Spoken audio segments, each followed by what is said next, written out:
Assalomu alaykum.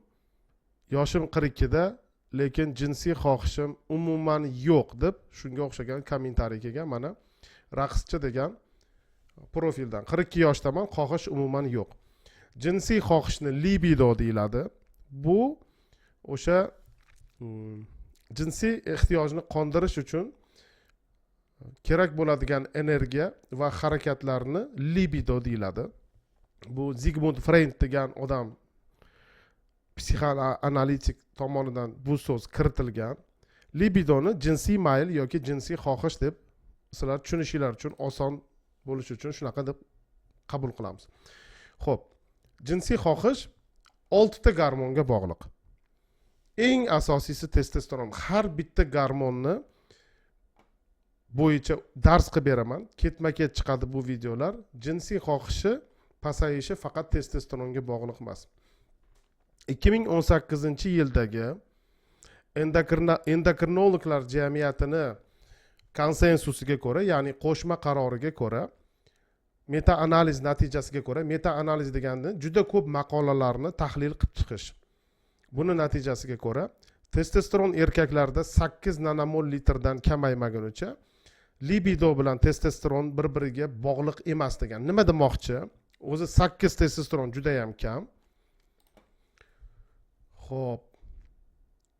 Toki 8 ga tushmaguncha erkaklarda jinsiy xohish bo'lishi mumkin.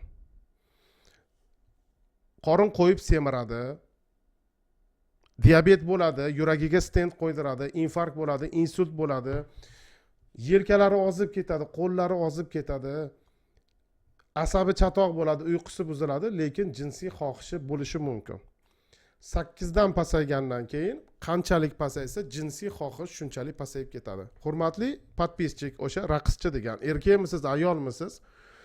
Demak, agar umuman yo'qolib qolgan bo'lsa yoki jinsiy xohishga javob beradigan 6 ta gormondan bittasi yoki bir nechtasi buzilgan yoki testosteronni juda ham pastga tushib ketishi kuzatilyapti. Xo'p, testosteron qanaqa qilib jinsiy xohishni paydo qiladi? 3 xil mexanizmi bor. Birinchisi o'sha dopamin orqali. Miyada dopamin degan gormonni sintezini oshiradi. U o'sha qidirishga, jinsiy xohishni qondirishga harakat paydo qiladi. Keyingisi jinsiy a'zolarda erkak bo'lsin, ayol bo'lsin, testosteron ularni sezgirligini oshiradi. Sezgirligi pasaygandan keyin jinsiy xohish pasayib qoladi va erkaklarda bo'ladi nochnoy ereksiya, tungi ereksiya bo'ladi. Ya'ni kechqurun erkaklar uxlaganda o'sha ereksiya kuzatiladi.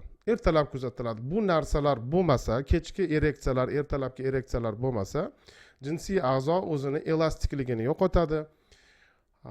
O'zini xususiyatlarini, ko'p quvvatini yo'qotadi, xususiyatlarini yo'qotadi va jinsiy xohish pasayishga yuzaga keladi. Xo'p. Bu darsimizdan oladigan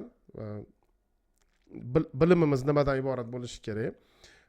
Jinsiy xohishga javob beradigan eng asosiy gormon bu testosteron ekan. Lekin testosterondan tashqari bir nechta gormonlar jinsiy xohishga javob berar ekan. Erkak bo'lsa ham, ayol bo'lsa ham общий testosteron bilan luteinlovchi gormon topshiradi. Xo'p, agar testosteroni past chiqsa, erkak bo'lsin, ayol bo'lsin, bularni testosteronni normaga keltirsa, jinsiy xohishi tiklanadi. Xo'p, testosteron norma chiqsa, demak boshqa gormonlarda o'zgarish bor. Endi ularni doktor hal qiladi. O'sha muammosi bilan uni oldiga borish kerak. Kommentariylarda adresingiz qayerda deb so'ralgan. Men aytib ketay. O'rtoqlar, men LevelMed degan klinikada ishlayman. LevelMed degan klinikada ishlayman. Bu meni Telegramim. Misol uchun, mana testosteronim kammi, ko'pmi, qarab bering degan savollar bilan murojaat qilish mumkin Telegram orqali. Bu nomer telefon uchun emas, lekin Telegramdan yozsangiz обязательно javob beraman. Xo'p, shuni bilib olinglarki, общий testosteron bilan luteinlovchi gormonni topshirish davo yozish uchun yetarli emas. 2 oylik eski analizlar, 3 oylik, 1 yillik, 2 oylik yoki 2 yillik eski analizlar davo yozish uchun yetarli emas. 1 hafta, 2 haftalik svejiy analiz bo'lsa hammasi o'tadi, qolganini yo'g'ini topshirasiz. O'tgan safar ko'rsatuvdim. agar misol uchun testosteronni kamayib ketgan bo'lsa, testosteronni ko'tarmoqchi bo'lsangiz, check-up bo'lni, erkak bo'lsin, ayol bo'lsin, tayyor check-up bor. U yerda общий testosteron ham bor, prolaktin ham bor, estradiol ham bor, prostatani uzisi, hatto tuxumni uzisi, shunga o'xshagan tekshiruvlardan o'tib, erkak bo'lsin, ayol bo'lsin, nima tekshirishni biz o'zimiz bilamiz. Hattoki gematokrit, eritrosit gemoglobindan tortib koagulogramma, qonni quyuq suyuqligigacha nazorat qilishga to'g'ri keladi. Mana shunaqa tekshiruvlardan keyin biz sizga davo yozishimiz mumkin. Demak, video qisqa bo'lib qoldi deb aytmasligingiz uchun bitta ikkita savollarga javob berib ketamiz. Nimagadir savollarga qo'pollik bilan javob beryapsiz deb siz hech qanaqasiga men erkakman. Bu kanalni podpischiklari asosan erkak bo'lsa kerak. Men sizlarni hammanglarni dardinglarni shunaqangi tushunib turaman.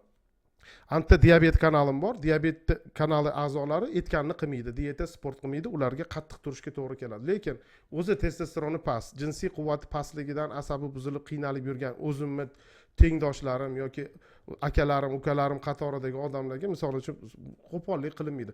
Prosta qanaqa qabul qilsanglar qabul qilinglar, sizlarga nisbatan umuman negativim yo'q. Aytolman, men ham erkakman, sizlarni tushunaman. Demak, adashdinglar. Manzil qayerda? Javob berdim, manzilni tashab berdim. Xo'p, mana 42 yoshdaman degan raqschi degan profil a'zosi sizni savolingizga 6 ta video qilib beraman, qolganlarini ham ko'ring. Xo'p.